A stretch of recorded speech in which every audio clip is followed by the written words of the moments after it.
oublié de partir enregistrement. Donc, je voulais vous dire que ce soir, la séance est enregistrée, puis elle sera diffusée par la suite sur la page Internet. Alors, sans plus tarder, je vais inviter maintenant Madame Maude Mercier-Larouche à vous adresser un mot de bienvenue. Madame Larouche, la parole est à vous. Merci, Christina. Ben, écoutez, je serai brève, mais d'abord, je tiens à vous remercier de votre présence, évidemment, ce soir. Je sais que parfois, dans les réalités, la réalité du quotidien, c'est difficile de s'absenter, de laisser la famille, tout ça derrière. Donc, j'apprécie et je reconnais là votre engagement d'être présent avec nous ce soir. Christina l'a mentionné d'emblée, mais évidemment, autour de la table ce soir, je salue la présence de mon collègue Pierre-Luc Lachance d'être présent. C'est le vice-président du comité exécutif, mais l'élu aussi au niveau du transport, donc conséquemment de la sécurité routière. Et ce soir, c'est de ça dont il est question, entre autres, de même que la présence de Anne Corriveau, ma collègue, présidente de l'arrondissement. Donc, comme vous le savez, vous êtes présents ce soir. On est tous ici rassemblés pour parler du réaménagement de Charles-Huot, de l'avenue Charles-Huot, notamment, comme je le disais tout à l'heure, pour parler pour tout ce qui est enjeu de sécurité routière. C'est des préoccupations qui sont légitimes, qui nous ont été partagées depuis un bon moment déjà, mais c'est aussi pour regarder et échanger sur une meilleure cohabitation, dans le fond, des piétons, des cyclistes avec les automobilistes pour ce secteur-là. Et comme vous le savez sans doute, là, la rencontre de ce soir, elle fait suite à toute une démarche qui a débuté déjà en 2021, donc il y a un bon moment. Ça fait longtemps qu'on en parle, elle a débuté en 2021 et on a fait différentes approches, différentes formules qui ont été insérées dans cette démarche-là, notamment des activités de participation publique, des séances d'information. Il y a eu aussi des rencontres de proximité avec certains citoyens qui sont sans doute présents ce soir. Je ne les ai pas vus encore autour de la table virtuelle, là, mais j'en doute pas. Il y a eu la mise en place du pilote, évidemment. Il y a eu l'évaluation aussi du pilote par le biais d'un questionnaire en ligne qui avait été fait, pour laquelle d'ailleurs on avait reçu 82 répondants, si je ne m'abuse, Christina, pour le questionnaire en ligne. Donc, c'est signe que quand même, on a eu une belle rétroaction de ce côté-là et je vous en remercie. Et aujourd'hui, on arrive presque à une finalité avec vous dans cette démarche-là, mais c'est avant la finalité, évidemment, on veut se prévaloir du pouls du terrain, de votre appréciation et l'équipe du STMI va vous présenter évidemment ce soir, dans un premier temps, les constats et vont vous présenter les scénarios qui se sont retenus, en fait, pour consultation auprès de vous pour le projet permanent à implanter sur Charliot. Donc, c'est vraiment une occasion. Ce soir, la table est vraiment pas aux élus. Là, moi, c'est la seule parole, les seules paroles que je vais dire ce soir. C'est vraiment pour vous exprimer sur vos choix, sur ce que vous y voyez de bon ou de moins bon, sur ce que vous préférez dans les scénarios qui vous seront proposés. Puis, vous allez voir la formule de ce soir. C'est une formule qui est hyper dynamique. Il va y avoir des petits sous-groupes tout à l'heure où est-ce que tout le monde va avoir la chance de s'exprimer et de faire valoir le point de vue. Donc, c'est ça. C'est ce qui est enrichissant dans la démarche. C'est le génie collectif qu'on fait aller. On ne présume pas qu'on a la vérité à la ville. On veut vraiment faire une démarche avec les citoyens pour qu'au final, ce qui va être mis en projet permanent, ça reflète vraiment vos besoins et vos attentes. Donc, sans plus tarder, Christina, je te repasse la parole pour qu'on puisse poursuivre la suite. Et vous allez voir tout à l'heure dans les petits sous-groupes, là, je tiens juste à le mentionner, Pierre-Luc Lachance et moi, on va se promener dans les 4 sous-groupes qui seront formés. Mais on sera vraiment là à titre d'observateur. On ne parlera pas. C'est vraiment une table qui est mise pour vous. Merci. À tout à l'heure. Parfait, merci beaucoup. Je rappelle donc que la séance de ce soir est enregistrée. Donc, si vous souhaitez pour le moment garder les caméras fermées pour le temps de la présentation, puis vous allez pouvoir la rouvrir en atelier. Je voulais également vous dire que vous avez quelque part un bouton affiché. Donc, selon votre type d'appareil, vous pouvez afficher en mode galerie ou intervenant. Si vous voulez voir tout le monde, il faut choisir le mode galerie. Si vous choisissez intervenant, vous voyez juste la personne qui parle. Donc, des fois, on a ce type de questions. Je voulais le préciser. Puis, voilà. Donc, sans plus tarder, j'inviterai maintenant Mme Caroline Larouche et M. Jérôme Nadeau vous présenter le projet avant de pouvoir aller en discussion. Alors, Mme Larouche. Alors, bonsoir à vous tous. Jérôme, je vais t'inviter peut-être à partager la présentation. Tout à l'heure, Christina a présenté l'ensemble de l'équipe qui a collaboré au projet. Je veux également vous dire que Philippe est avec nous, qui est le technicien en génie civil qui a travaillé également là, au niveau des plans qu'on va vous présenter ce soir. Donc, sans plus attendre, la présentation d'aujourd'hui, c'est un dialogue citoyen sur le réaménagement de l'avenue Charles-Huot. Donc, je vais te demander peut-être, Jérôme, de passer à la prochaine étape. Donc, on va regarder ensemble c'est quoi les objectifs du projet, l'historique et la méthodologie, la présentation des différents scénarios. Par la suite, comme le mentionnait Mme Christina, on va se regrouper en atelier d'échange, puis on discutera des prochaines étapes là, dans le cadre du projet de réaménagement. Au niveau des objectifs du projet, donc, vous voyez, donc, le réaménagement de l'avenue Charles-Huot, c'est un projet qui permet de mieux répondre aux besoins de mobilité des citoyens et des citoyennes. Lorsqu'on parle de mobilité, on va du piéton, cycliste, l'automobiliste et également tout ce qui est le transport collectif également. L'objectif, le projet, ce qu'on veut, c'est qu'il permette de confirmer l'avenue Charles-Huot comme un axe sécuritaire et convivial. Donc, pour nous, là, c'est vraiment, je vous dirais, l'objectif de cet axe-là.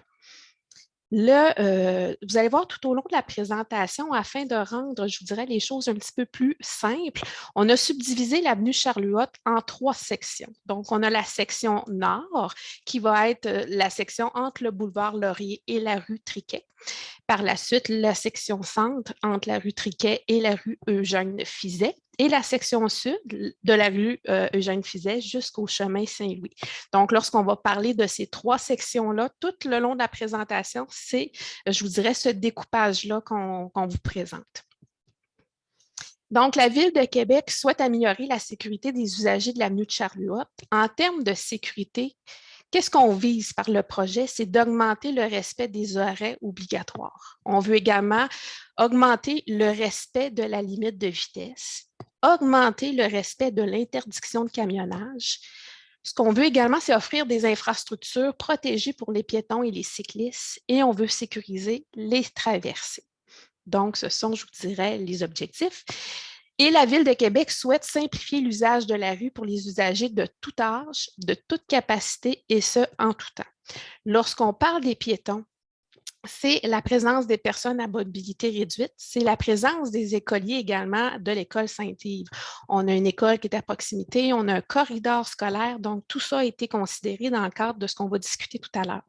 Lorsqu'on parle des cyclistes, c'est l'axe cyclable de l'avenue Charles-Huot qui est important et qui permet d'assurer une connexion directe entre les liens du boulevard Laurier, le chemin Saint-Louis et le boulevard Champlain par la Côte-Gignac. Lorsqu'on parle de la circulation automobile, on parle de 6 000 à 6 500 véhicules par jour. Donc, l'avenue Charles-Huot a un rôle de collectrice principale important, donc qui va permettre de relier le boulevard Laurier, le chemin Saint-Louis et le boulevard Champlain par le biais de la Côte-Gignac. Et également, ce qu'on veut, c'est la circulation des autobus du réseau de transport de la capitale. Donc, on a le passage de la ligne 16 et 6 arrêts au niveau du réseau de transport de la capitale sur l'avenue Charles-Huot. En termes de convivialité, le projet va permettre d'aménager, de mettre à jour et à niveau les infrastructures pour les piétons en considérant la présence du corridor scolaire de l'école primaire Sainte-Yves. Également, de mettre à niveau le lien cyclable pour assurer une utilisation hivernale. Donc, ce qu'on veut, c'est un lien cyclable 12 mois par année. De permettre de mettre à niveau les arrêts d'autobus, de maintenir la connectivité aux artères à proximité pour tous les usagers et de diminuer l'emprise de rue dédiée aux espaces de stationnement sur rue actuellement sous-utilisés.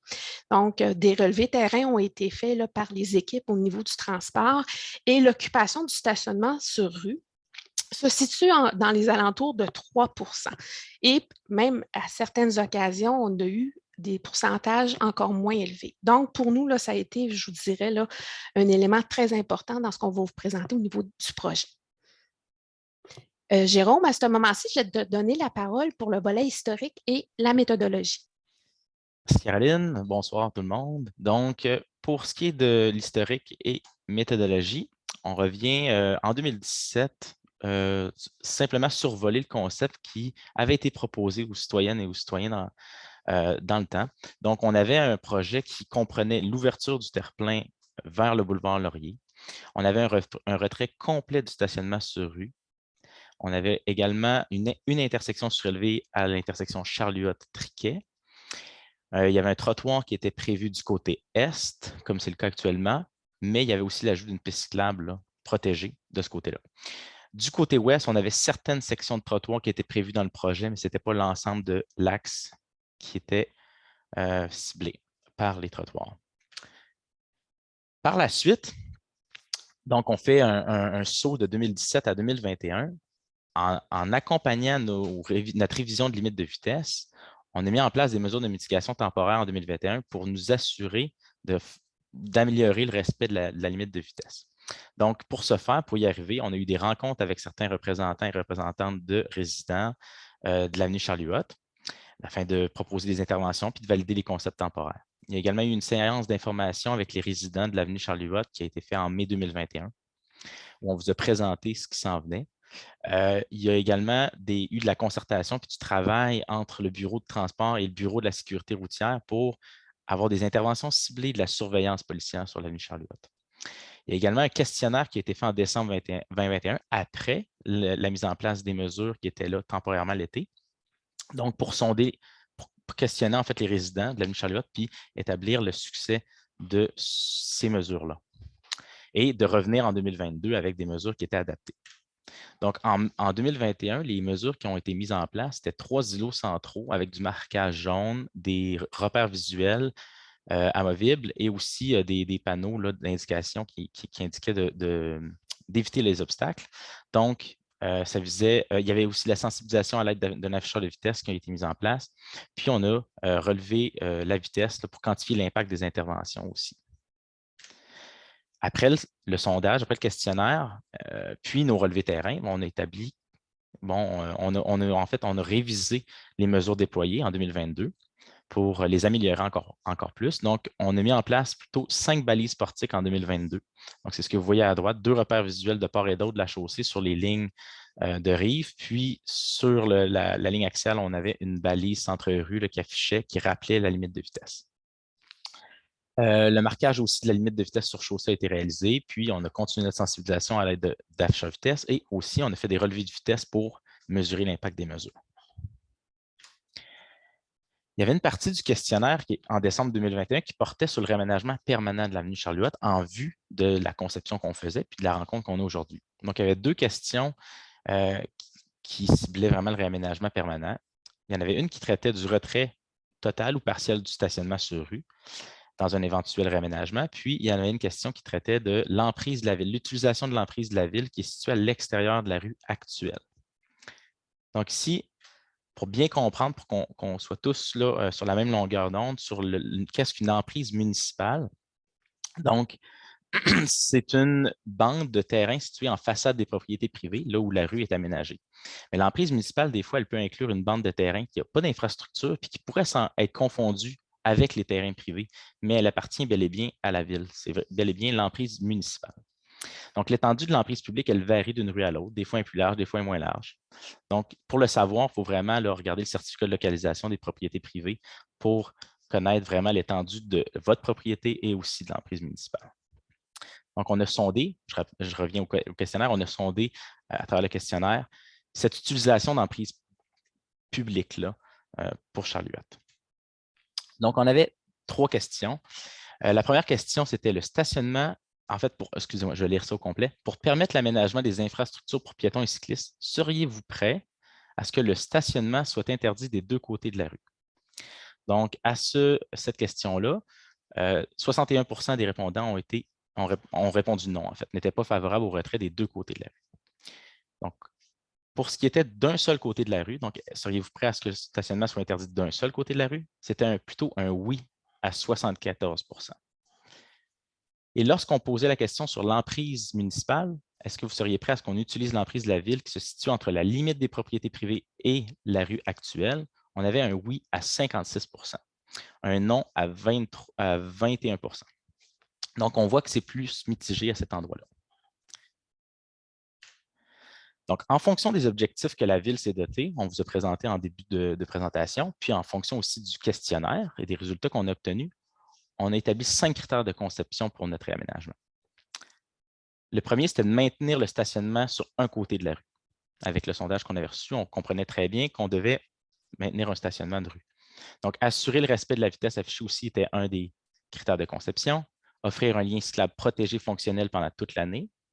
sécuriser les traversées piétonnes sur l'avenue Charlie-Huot, puis offrir un lien piétonnier continu sur les deux côtés de la rue. Donc, on est parti avec ces 5 critères de conception-là. On a établi plusieurs scénarios. C'est ce qu'on est prêt à vous présenter aujourd'hui pour entendre vos commentaires à cet égard-là. Donc, pour résumer les 3 scénarios à l'étude, on a un scénario de piste unidirectionnelle. Et dans ce scénario-là, on a 2 variantes. Donc, on a des pistes unidirectionnelles qui seraient situées au niveau du trottoir, à la même hauteur que les piétons. Puis, on a aussi un scénario où les pistes unidirectionnelles seraient positionnées à mi-hauteur, donc semi-franchissables qu'on appelle, où ils seraient positionnés vraiment à la hauteur, là, entre le trottoir et la chaussée. Donc, ce serait vraiment comme une marche là, entre le trottoir et la chaussée pour les automobiles. Je vais vous présenter des exemples tout à l'heure pour bien comprendre. Et le deuxième scénario, c'est une piste multifonctionnelle où les piétons et les cyclistes se partagent la piste. On a également un troisième scénario où des bandes cyclables avec zone tampon marquées avec du marquage blanc au sol seraient implantées. On va tout présenter ça tout à l'heure. Pour faire nos analyses à nous, d'un côté, on a établi une grille multicritère, donc on avait ces 5 objectifs-là, puis on avait nos scénarios. On s'est amusé, en fait, on ne s'est pas amusé du tout, mais on a rempli cette grille-là en fonction de nos analyses. Il y a également une sixième colonne à droite là, qui est importante où ce n'était pas un objectif ni un critère de conception, mais c'était quand même une donnée très, très, très importante qu'on va vous partager aujourd'hui sur le niveau d'utilisation supplémentaire de l'emprise. Donc, dépendamment du scénario, on prend un peu plus large dans l'emprise municipale. Puis comme c'était une préoccupation, vous voyez qu'il y avait 56 des gens qui étaient favorables. On vous partage ces informations-là aujourd'hui. Donc, pour ce qui est du scénario 1, c'est des pistes cyclables unidirectionnelles. Là, on se retrouve dans la section nord qu'on vous a parlé tout à l'heure, donc entre le boulevard Laurier et la rue Triquet. C'est un scénario de piste unidirectionnelle. Il y a un ajout de trottoir du côté ouest, l'ajout d'une piste cyclable sur chaque côté de la rue. Il y a des intersections surélevées à tous les endroits où on a des arrêts toutes directions sur Charlie-Huot. On a des rétrécissements de la chaussée aux intersections et en milieu de tronçon, entre autres aux arrêts d'autobus, par exemple. Création de baies de stationnement du côté ouest. Mise à niveau de tous les arrêts du RTC. Et il y avait le verdissement de ces îlots-là qui est prévu. Donc ça, c'est la vue au nord. Maintenant, on va tomber à la vue au centre. Donc, dans la section au centre, au niveau de... Ça, c'est-tu Eugène Fizet ou... Je pense que c'est Marie-Victorin. Marie-Victorin. Donc, on a une intersection surélevée, gonflement à gauche, comme vous pouvez voir, avec l'intersection surélevée. Et plus au sud, quand on arrive en bas de la côte, près du chemin Saint-Louis, on a un arrêt d'autobus qui est protégé par une saillie de trottoir. On a le stationnement qui demeure à cet endroit-là. Voilà. Donc là, on arrive à distinguer, bien distinguer les 2 variantes de ce scénario-là. Dans la première variante, la piste cyclable serait à la hauteur du trottoir, comme vous voyez à gauche. Un exemple, tout près de Charlie-Huot, c'est le boulevard Hochelaga.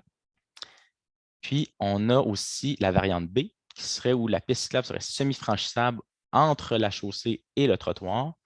Donc, les bordures là, seraient biseautées de façon à ce qu'on puisse circuler, en fait, que les roues automobiles soient capables de monter dessus.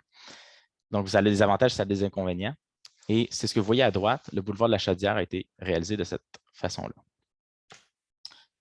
Donc, pour ce qui est des pistes unidirectionnelles au niveau du trottoir, les avantages que ça comporte, donc maintenir le stationnement d'un côté, on sécurise les intersections, on réduit la vitesse pratiquée par les gonflements, les intersections surélevées, on a un lien cyclable qui est fonctionnel à l'année, facilement déneigeable sur les 2 côtés.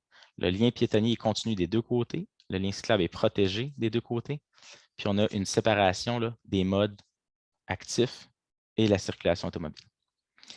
En termes d'inconvénients, on a des bacs de matière résiduelle qui vont devoir être positionnés en bordure de piste cyclable lorsqu'il y aura de la collecte.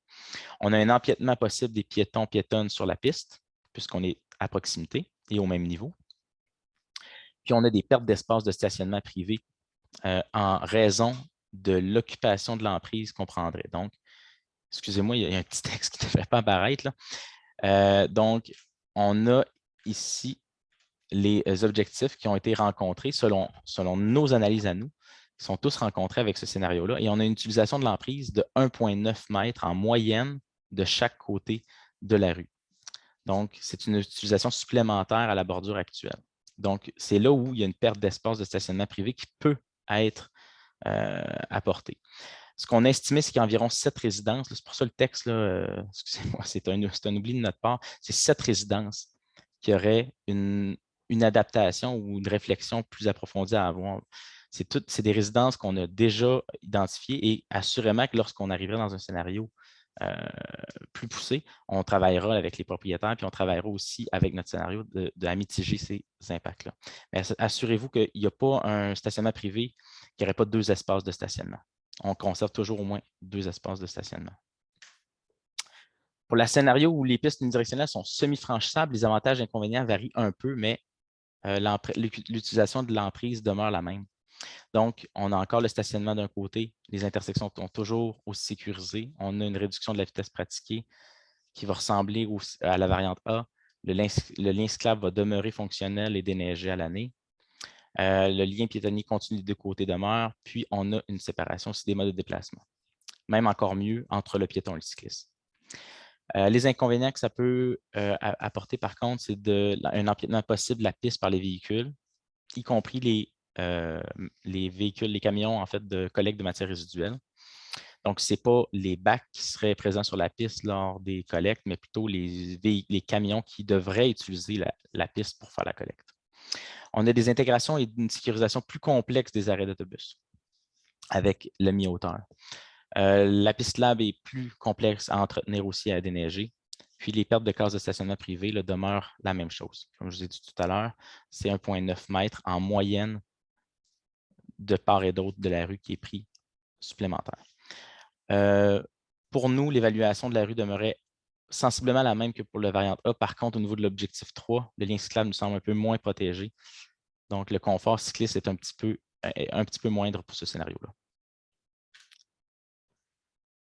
On tombe maintenant au scénario 2, piste multifonctionnelle. La piste, dans la coupe que vous voyez là, elle est située à l'est, mais rien n'empêche qu'elle pourrait être située à l'ouest aussi lors de la conception plus poussée. Donc, ce que ça comporte, ce projet-là, c'est un ajout de trottoir du côté ouest, un trottoir existant remplacé par une piste multifonctionnelle du côté est, des intersections surélevées à toutes les intersections avec arrêt, rétrécissement de la chaussée aux intersections et en milieu de tronçon, tout comme le scénario 1, création de baies de stationnement du côté ouest et la mise à niveau des arrêts du RTC. Donc, ça, c'est pour la section nord. Au centre, à l'intersection surélevée. Puis, on a l'arrêt d'autobus qui est protégé de la même façon que pour le scénario 1, mais on a une piste multifonctionnelle du côté droit où les piétons et cyclistes se partagent la piste. Donc, en termes d'avantages, ce scénario-là, il permet de maintenir le stationnement en corps, de sécuriser nos intersections, d'assurer un lien cyclable fonctionnel à l'année, déneigé et protégé, et d'avoir un lien piétonnier continu des 2 côtés. En termes d'inconvénients, on a un conflit potentiel entre les piétonnes et cyclistes du côté de la piste multifonctionnelle. On a encore des bacs de matières résiduelles qui devront être situés en bordure de piste. Puis, on a des pertes de cases de stationnement privé, donc il y a une utilisation de l'emprise municipale aussi par rapport à l'actuel. Donc, pour ce qui est de l'évaluation ville, tous les objectifs nous semblent atteints. Par contre, l'objectif 3, avec le partage de la piste cyclable entre les piétons et les cyclistes, on a un confort un petit peu moindre au niveau de l'objectif 3. Puis pour ce qui est du lien piétonnier, aussi, on a un petit confort aussi parce que le partage de la piste se fait entre les cyclistes et piétons. Pour l'utilisation de l'emprise, alors qu'on était à 1,9 avec le scénario 1, on utilise moins dans ce cas-ci. On réussit à un petit peu plus combiner, là, justement, le trottoir et la piste. Donc, c'est 1 mètre en moyenne de part et d'autre de la chaussée qui serait pris en plus. Jérôme, peut-être que vous ne voyez pas les questions comme vous présentez à l'écran, mais il y a une personne qui a demandé, pouvez-vous remontrer les photos scénario 2 au milieu et au sud? Cependant, je pense que si je ne m'abuse, durant les ateliers tout à l'heure, on va pouvoir vraiment, Madame Vaugeois, vous les représenter. On vous le présente à l'écran maintenant, mais lorsqu'on délibérera en sous-groupe tout à l'heure, vous allez avoir la chance de les revoir un à un et de poser vos questions indépendamment avec chacun un expert du STMI, du Service de transport en mobilité intelligente qui ont travaillé sur le dossier. Exact. S'il y a d'autres questions, n'hésitez pas à m'interrompre pour les prochaines questions. Donc, scénario 3, bandes cyclables. Donc, ce que vous voyez ici, ce sont des bandes cyclables avec une zone tampon qui protège et qui distancie la voie automobile des cyclistes. Donc, on a le maintien du trottoir du côté droit. Il n'y a pas de trottoir du côté ouest d'ajouter. Le retrait du stationnement sur rue complet. Donc, il n'y a plus de stationnement sur rue à l'année. Puis, ces bandes cyclables-là sont marquées et seront déneigées à l'année et fonctionnelles à l'année. Il y aura aussi des intersections surélevées aux intersections avec les arrêts. Le scénario au centre, l'intersection surélevée. Puis, au sud, près d'un arrêt d'autobus, vous voyez qu'on doit positionner l'arrêt d'autobus en bordure de rue, qui n'est pas connecté à un trottoir. Donc, l'avantage de ce projet-là, c'est qu'il n'y a pas d'impact sur l'emprise de rue. On demeure dans la même emprise. Et ça nous permet d'obtenir un lien cyclable qui est marqué et fonctionnel à l'année. Par contre, il y a un empiètement possible de la piste par les véhicules. La chaussée carrossable demeurera large, même que les gonflements que vous avez aux intersections devront être retirés pour laisser la place à la bande cyclable. Cette chaussée carrossable large-là peut favoriser des vitesses plus élevées. Donc, l'atteinte du respect de la vitesse va être plus difficile avec ce scénario-là. Impossibilité d'aménager des gonflements dans ce scénario-là et l'absence du lien piétonnier continu sur un côté aussi. Puis, on a le retrait complet du stationnement sur rue pour faire place aux cyclistes. Donc, en termes d'objectifs, notre analyse, en fait, est simple. Pour le stationnement, on n'a pas de stationnement d'aucun des deux côtés. Le respect du 40 km/h sera plus difficile à avoir. On a un lien cyclable qui est protégé dans le sens où on a quand même une zone tampon entre la voie automobile et le cycliste, mais il n'est pas protégé par une infrastructure. La sécurisation des traversées sans les gonflements est plus difficile aussi. Le lien piétonnier du côté ouest n'est pas construit. Par contre, au niveau de l'utilisation supplémentaire de l'emprise, on garde la même emprise qu'actuellement. Donc, si je fais une synthèse des scénarios, vous avez le scénario 1 avec les pistes unidirectionnelles qui rencontrent tous les objectifs et on a une utilisation d'emprise qui est, excusez-moi, le chiffre 4.5, ce n'est pas le bon, c'est 2 mètres de part et d'autre, c'est 1,9 mètres de part et d'autre. Et le scénario 1B est le même, mais on a un petit confort là, inférieur au niveau du lien cyclable puisqu'il est à mi-hauteur. Encore une fois, le 4.5, s'il vous plaît, oubliez ça, c'est 1,9 mètres en moyenne de part et d'autre. Pour le scénario 2, on rencontre encore tous les objectifs. Par contre, au niveau du confort et du lien piétonnier et du lien cyclable, on a un partage de la piste cyclable et l'occupation supplémentaire de l'emprise est à 1 mètre en moyenne. Donc, encore une fois, oubliez les chiffres à droite, excusez-moi, c'est 1 mètre. Pour le dernier scénario des bandes cyclables, les objectifs ne sont pas tous atteints. En fait, il n'y en a aucun qui est complètement atteint à notre avis. Puis, on a une utilisation de l'emprise qui est nulle par rapport à l'actuel. Donc, on s'est rendu à se séparer en groupe, puis à vous écouter. Puis, je ne sais pas si Christina, tu veux prendre le relais? Oui, tout à fait. Alors, merci beaucoup pour la présentation. Puis effectivement, on est peut-être allé vite, mais c'est pour ça qu'on va aller en atelier. Puis c'est pour ça qu'en atelier, on va avoir quand même des personnes ressources qui vont pouvoir projeter les images, puis prendre le temps scénario par scénario, de vous permettre de voir les images, puis comprendre, puis d'échanger entre vous pour voir la sagesse collective, comme disait Madame Mercier-Larouche, là, c'est toujours mieux, là, donc de voir c'est quoi collectivement que vous souhaiterez.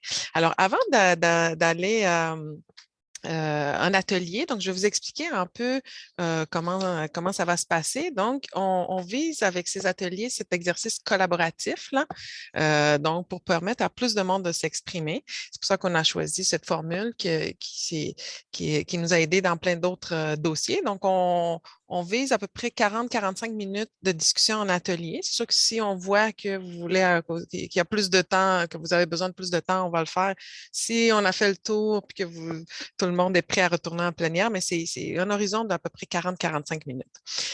Puis, vous allez avoir une représentante de la ville. Donc, les 4 ateliers vont être dirigés par Jérôme, Guillaume, Frédéric et Véronique. Donc, ça va être la personne qui vous allez vous rattacher. Puis, on va vous demander, dès que vous allez être répartis en sous-groupe,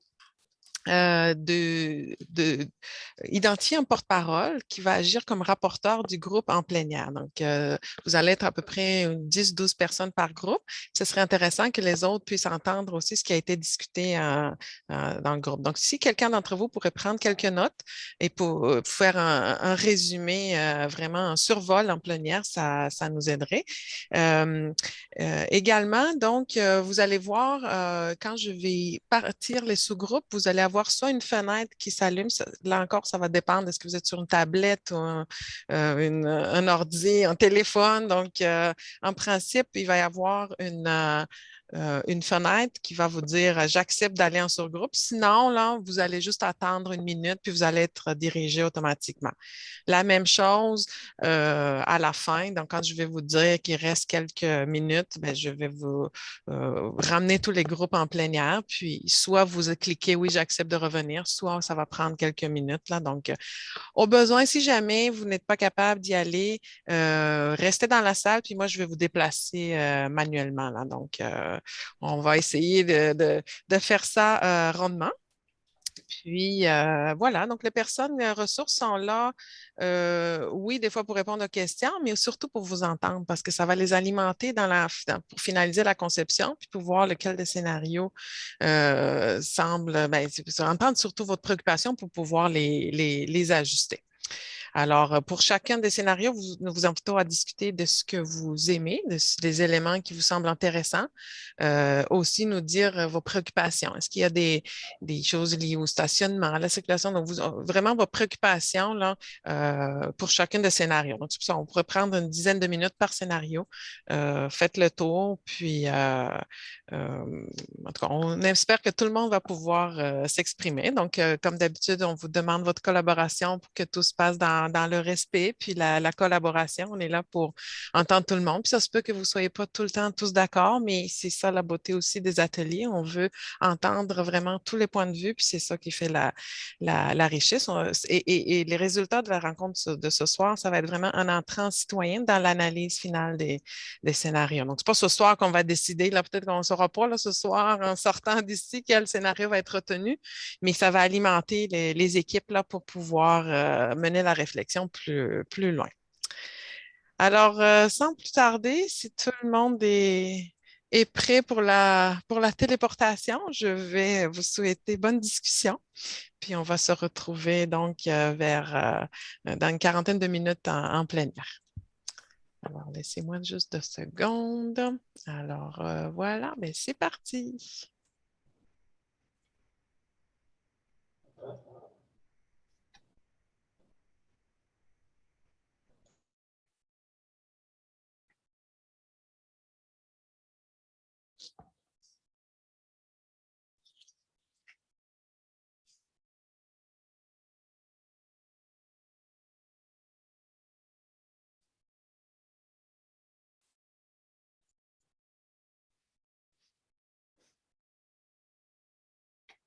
Alors, je pense qu'il reste 2 personnes dans la salle. C'est peut-être que vous vous êtes joints un peu plus tard, mais je vais vous affecter en groupe également.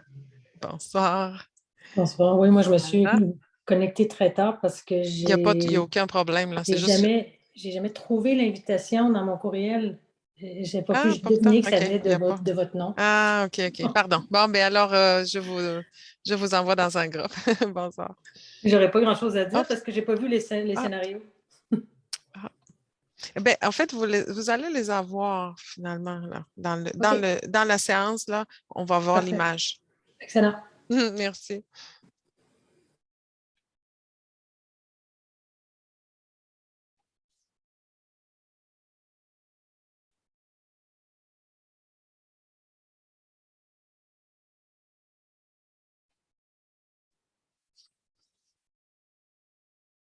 Alors, je ne sais pas, Monsieur Vallée. Oui, madame. Je vous vois avais que vous envoyé êtes une là. question concernant la non-intégration de la côte du Gignac. Je n'ai pas eu de réponse encore, mais c'est la question que je voulais soumettre, moi, à l'Assemblée ce soir. Oui, mais en fait, je vais vous Les envoyer dans un des groupes. C'est sûr que c'est pas nécessairement le sujet.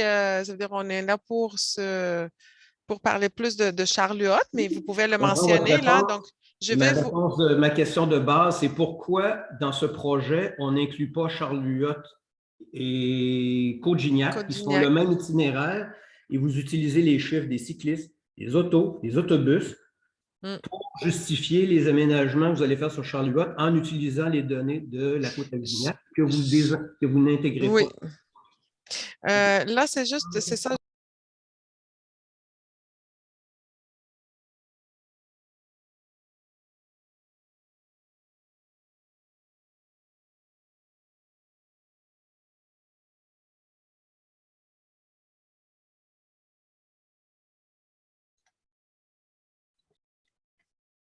Alors, bonsoir. On va encore attendre quelques instants pour que tout le monde puisse revenir en grande salle.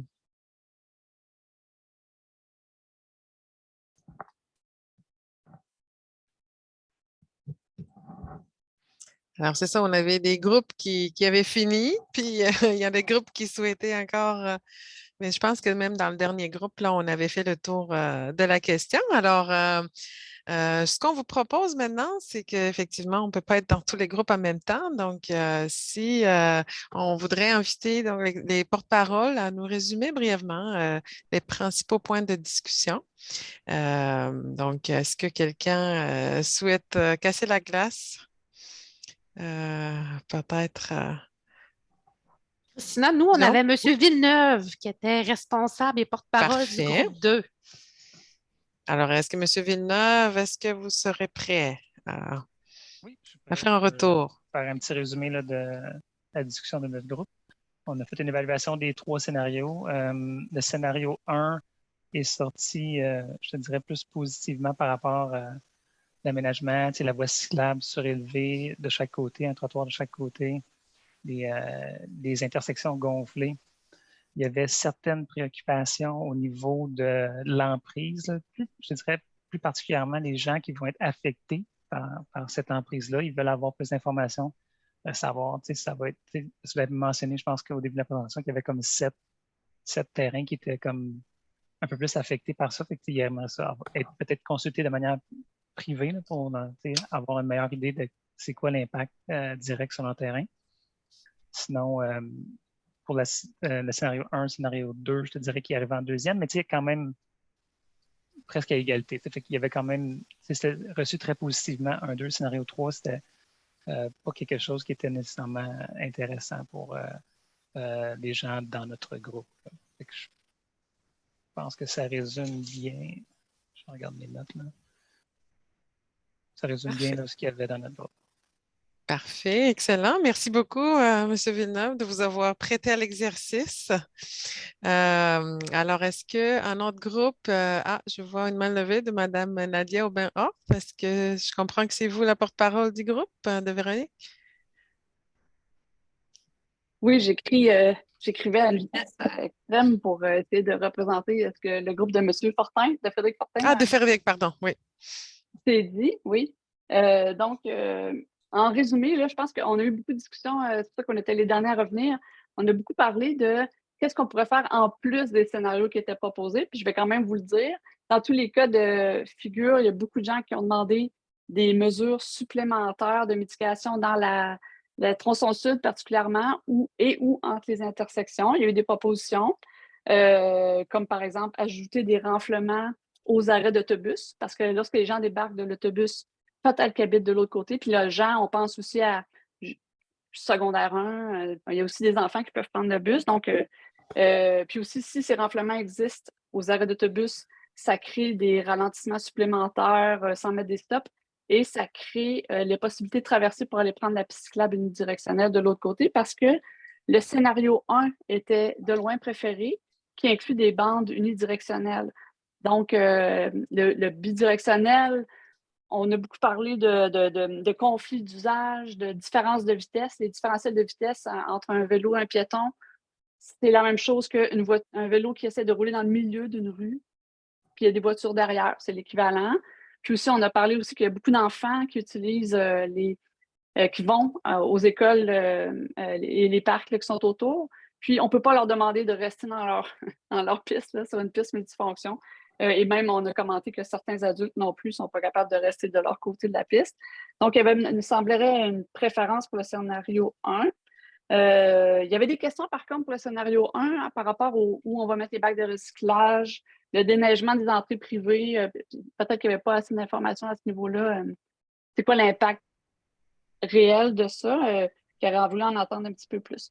Le problème avec 1B, qui est la piste cyclable un petit peu plus basse, c'est que les compagnies qui viennent faire le gazon, qui font des réparations, qui coupent des branches d'arbres, bon, peu importe, là, vont toujours utiliser la piste cyclable. D'ailleurs, sur le Google Maps qui nous est présenté pour montrer le scénario 1B, on voit un camion qui est stationné dans la piste cyclable dans votre présentation. Donc, ça n'aide pas à penser que c'est pas ça qui va arriver.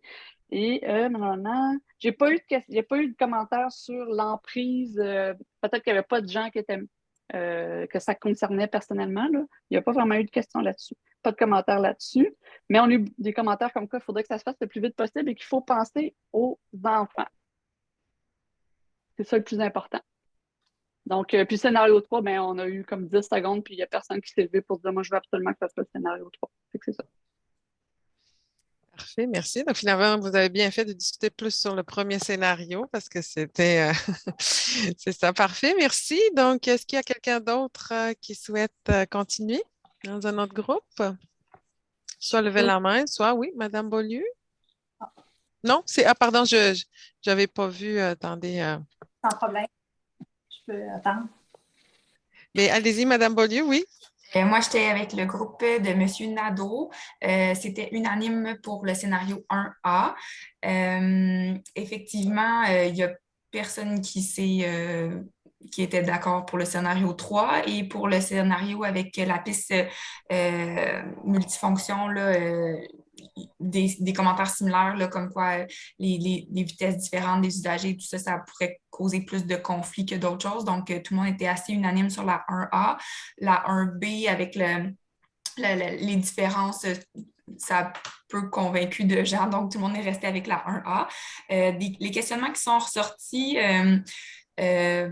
pour quelques propriétaires qui étaient dans notre groupe, l'emprise semblait être quand même quelque chose d'acceptable, malgré tout, vu les bénéfices là, qui étaient vus avec le scénario 1A.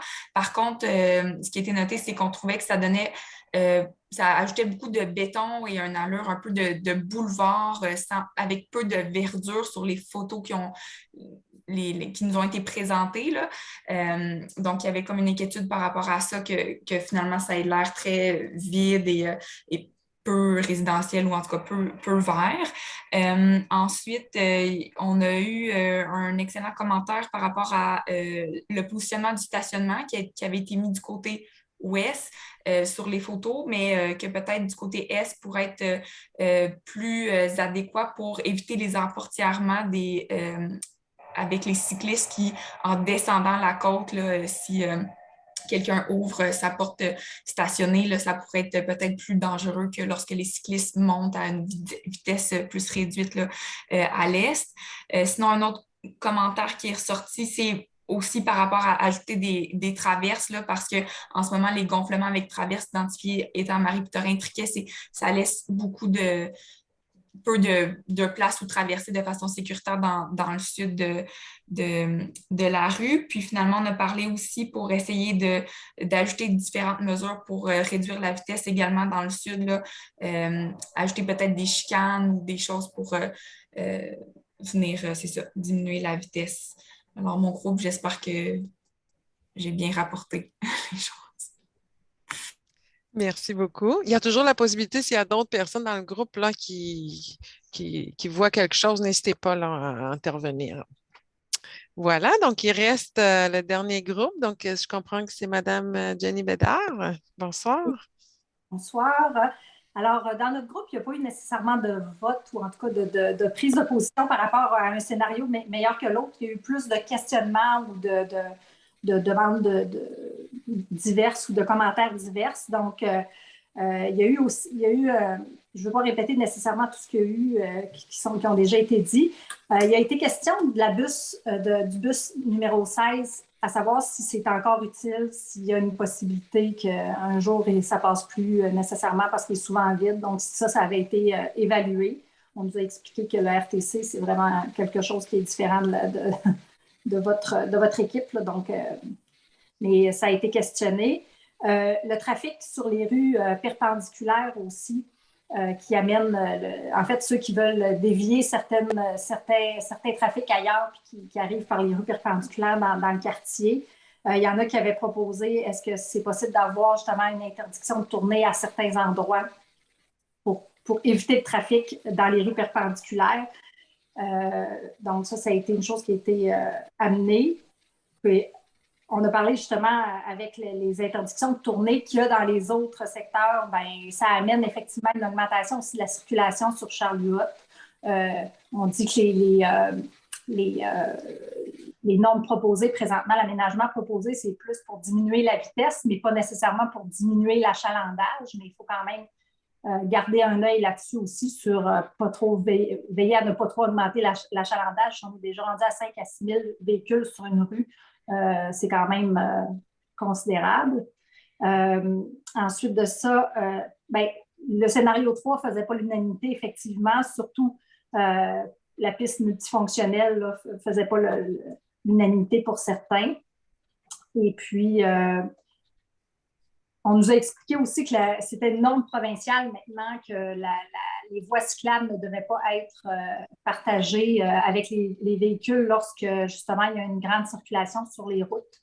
Donc, parce que quelqu'un disait pourquoi on n'a pas le statu quo par rapport à la piste cyclable qui est partagée avec la voiture présentement. Donc, c'était quand même quelqu'un qui a posé cette question-là. Et puis, il y avait les arbres. Est-ce que je l'ai dit? On a eu, en fait, c'était moi qui avais cette préoccupation-là. Est-ce qu'il y avait des arbres qui allaient devoir être coupés là, avec les marges qui devaient être prises sur les terrains? Parfait. Donc, est-ce que ça faisait le tour? Merci beaucoup, Madame Bédard. C'est comme si on était finalement avec vos comptes rendus. Alors, merci à vous, les 4 citoyens qui ont accepté de jouer ce rôle de porte-parole. Alors, on serait donc maintenant rendu aux prochaines étapes, puis au mot de la fin. Alors, j'inviterai Mme Caroline Larouche. J'ai deux mains levées, c'est ça, ouais. je viens de les voir. Alors, je vais juste attendre un petit peu. Oui, donc, on a M. Frédéric Lafrance et M. Bernard Guay. On peut peut-être, si vous êtes d'accord, prendre peut-être 5-10 minutes là, s'il y a des questions encore. Là, donc là, chez M. Frédéric Lafrance, est-ce que vous pouvez activer votre... Oui, bonsoir. Oui, bonjour. En fait, c'est juste pour renchérir sur les propos de ma collègue Nadia, la porte-parole du groupe. En fait, dans tous les scénarios, on n'a pas mentionné en fait de mesures pour essayer d'atténuer la présence de camions dans la rue. Donc, c'est juste de considérer cet aspect-là, comment que vous allez faire pour contrôler cette présence-là de camions dans la rue. Parfait. Donc, c'est une préoccupation de plus. Ouais. Parfait. Merci. Puis, donc, est-ce que c'est la même chose, Monsieur Guay? Vous souhaitez apporter des précisions par rapport au compte rendu? Est-ce que vous... Oui? Commentaire, je suis quelqu'un mentionné par Mme Bédard. J'ai été à ma préférence pour le scénario 4, à savoir le statu quo plus l'ajout d'un trottoir du côté ouest de Charles-Huot. OK. Vous l'avez mentionné dans votre groupe? C'est ça, j'ai peur que ce soit comme sur le boulevard, le petit boulevard, les cyclistes continuent à prendre la chaussée. Deuxième chose, je veux juste réitérer un commentaire qui n'est pas sorti dans la discussion. Ce qui est crucial, c'est que Charles-Huot ne débouche jamais directement sur le boulevard. Autrement, toutes les mitigations de circulation vont être réduites à néant. Il va y avoir une circulation induite accrue. Il y a une chose qui n'a pas été évoquée aussi, les arbres nouveaux. Mon voisin me disait que les arbres nouveaux là, du programme de plantation de la ville étaient retardés en fonction des décisions prises sur l'aménagement. J'aimerais savoir si c'est vraiment le cas, ou si les plantations vont être différées à cause de ça. Concernant les autobus, je veux juste mentionner que la Société de transport a évoqué la possibilité de mettre en place des programmes d'autobus à la demande là, pour les quartiers périphériques. Ça pourrait peut-être être une solution envisageable concernant la 16, là, qui est très peu occupée. C'est un peu comme le tramway où on va remplacer les autobus à moitié occupés par un tramway à moitié vide. Peut-être pour les arbres, oui. Christina. Oui, là, allez-y, Mme Larouche. Ne vous inquiétez pas. Les arbres, ce qu'on voulait faire, c'est de s'assurer de vous rencontrer aujourd'hui, qu'on regarde ensemble les scénarios, mais la bonification en arbres va venir en fonction du concept qui va être retenu. On ne voulait pas planter des arbres, après ça, les déplacer en fonction du concept. On voulait travailler, je vous dirais, de manière en collégialité avec nos partenaires puis nos collègues de la foresterie urbaine. Ils nous attendent, ils sont sur le bout des orteils. Ils attendaient notre rencontre de ce soir. Puis en fonction du concept qui va être retenu, ils vont venir bonifier celui-ci avec la plantation. Puis dans certains cas, ils vont venir même vous voir, aller à votre rencontre pour voir si vous êtes ouvert à faire des ajouts sur vos emprises à vous. Donc, on ne s'inquiète vraiment pas pour le volet verdure, là. Ça fait partie du projet, mais lorsqu'on aura choisi et déterminé le concept. Parfait. Monsieur Guy, c'est ça, on va terminer ici là-dessus. Il y avait peut-être une autre préoccupation. Puis comme j'avais... Oui? Oui, si je peux juste me permettre de répondre à M. Guy concernant l'aspect Flexibus parce qu'il l'a évoqué, donc ça me démange de lui répondre. Là. M. Guy, en fait, Flexibus dans la zone de Lens-au-Foulon, qui est aussi desservie avec le parcours 16, est prévu déjà dans le plan de déploiement, est prévu pour 2025. Donc, Flexibus, c'est un transport à la demande. Le RTC a lancé ça cette année, ça va très, très, très bien. Évidemment, on a déterminé des zones, puis on a fait un plan de déploiement pour les secteurs, mais ça s'en vient. Donc, dans Lens-au-Foulon. Ça ne veut pas dire pour autant que le 16 va être retiré, que le parcours 16 va être retiré, mais évidemment, on peut observer, on va pouvoir l'avoir dans notre secteur. Donc, voilà, c'est intéressant et ça va relier évidemment Lens-au-Foulon, ce qu'on retrouve en bas, tout près du boulevard Champlain, vers le nord. Donc, ça nous fait un axe supplémentaire. Voilà. Merci pour la précision, Mme Mercier-Larouche. En fait, ce que je voulais dire, parce que le monsieur Guy l'a mentionné, puis j'ai eu une autre question là-dessus, peut-être juste repréciser là, la sortie, on a parlé un peu au début, là, les gens voulaient savoir est-ce qu'il n'y aura pas d'ouverture de Charles-Huot sur Laurier, là, peut-être juste le repréciser. Dans les concepts présentés aujourd'hui, il n'y a pas d'ouverture au niveau de la... Parfait. Bon, mais c'est ça. Maintenant, c'est clair.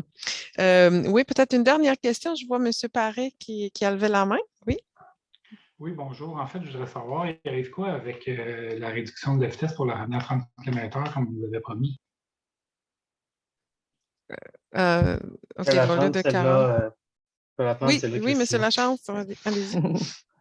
Donc, en fait, on n'a pas abandonné le projet. C'est juste qu'on a des normes à respecter et surtout à être conséquent à la grandeur du territoire dans ce qu'on définit comme zone à 30, 40, 50 km/h. Pour qu'on envoie toujours le même message à nos citoyens, à nos automobilistes, pour que les bons réflexes et le respect des limites soient mis de l'avant. On comprend que déjà, juste de respecter le 30 km/h est un défi à laquelle on s'attaque par divers moyens. Vous en avez vu des éléments aujourd'hui quand on parle de réduire l'espace, la largeur de rue pour favoriser la mobilité active. Il en demeure pas moins que c'est pas juste le geste de changer une pancarte qu'il faut qu'on fasse aujourd'hui pour revenir à ramener 30 km/h, mais c'est vraiment des reconfigurations majeures de rue. Donc, le projet continue de se développer, mais il va se faire de façon conséquente pour l'ensemble des rues de Québec. Merci. Parfait, merci beaucoup. Alors, j'inviterai maintenant Mme Larouche pour vous expliquer quelles sont les prochaines étapes, puis Mme Mercier-Larouche après et M. Lachance pour le mot de la fin. Donc, ce que je vous amène comme date, c'est des échéances. C'est sûr et certain que ça peut varier un petit peu dans le temps. Donc, aujourd'hui, on avait une grande étape avec vous qui était l'atelier d'échange. Donc, nous, ce qu'on va faire dès demain, on va intégrer les différentes suggestions, les commentaires qu'on a reçus avec vous ce soir. On va également faire l'évaluation du projet temporaire là, dans les prochaines semaines. On va débuter, je vous dirais, dès la fin septembre jusqu'au mois de décembre, le concept du projet permanent. Donc là, on part avec vos commentaires, on retourne à notre salle à dessin et on vise à avoir une séance d'information pour la présentation du concept final en hiver 2023. Donc, ce qu'on veut également, c'est être en mesure de débuter les travaux pour le projet permanent. Ce qu'on cible, c'est l'été 2023. Donc, vous comprendrez là, que ça va aller, somme toute, très rondement. On a, je vous dirais, là, beaucoup de travail encore devant nous. Et je me permets dès tout de suite, hein, quand on parle de travaux pour le projet permanent, c'est des travaux qui vont être faits chez nous avec l'équipe du service de l'ingénierie. On va venir à votre rencontre, on va vous fournir les informations, mais c'est sûr et certain que c'est des travaux majeurs. Hein? On va faire ça sur plusieurs semaines. Donc, ça va être important là, qu'on ait en tête là, qu'on va avoir une période un petit peu plus trouble pour en venir après ça avec une rue apaisée et conviviale. Là. Donc, en gros, ça ressemble un petit peu à ça. Merci beaucoup, Christina. Alors, merci beaucoup. Donc, on est rendu à la fin de cette séance. J'inviterai donc maintenant Mme Maude Mercier-Larouche et M. Pierre-Luc Lachance là, pour le mot de bienvenue, étant donné que les deux sont impliqués dans le projet. Donc, Mme Mercier-Larouche comme conseillère du district, puis M. Lachance comme responsable de la mobilité et du transport. Alors, Mme Mercier-Larouche. Je vais laisser Pierre-Luc terminer et vraiment clôturer. Donc, en passant, Mme Larouche et moi-même, Caroline, de son prénom, on n'a aucun lien de parenté. Hein, je tiens à le dire, des fois, les gens présument de. Donc, écoutez, merci beaucoup. Ça a été vraiment enrichissant comme soirée de vous entendre vous prononcer sur les projets. Puis, comme je le disais dans un autre groupe ce soir, là, dans un sous-groupe, je trouve ça extraordinaire, les démarches comme ça qu'on fait vraiment de concert avec les citoyens. Puis c'est là qu'on veut s'en aller de plus en plus à la Ville de Québec parce que quand on s'imprègne de vos préoccupations, c'est comme ça qu'on arrive à bâtir des projets qui vous ressemblent. Et c'est comme ça aussi que vous réussissez de votre côté à faire en sorte qu'il y a de la quiétude dans vos quartiers et que vous appréciez les projets, les aménagements qu'on fait. Donc, j'ai entendu plein de choses ce soir. Bien sûr, les principes de sécurité routière, de verdissement, ça revient. Hein? Puis, on en veut toujours plus. La mobilité active, les corridors cyclables. Donc, ça va être important pour la suite de toujours, je pense, vous consulter, que ce soit sur le projet sur Charles-Huot. Je sais qu'il y a d'autres citoyens ce soir qui sont là, qui ne sont pas nécessairement sur Charles-Huot, puis qui sont peut-être jaloux aussi de la démarche.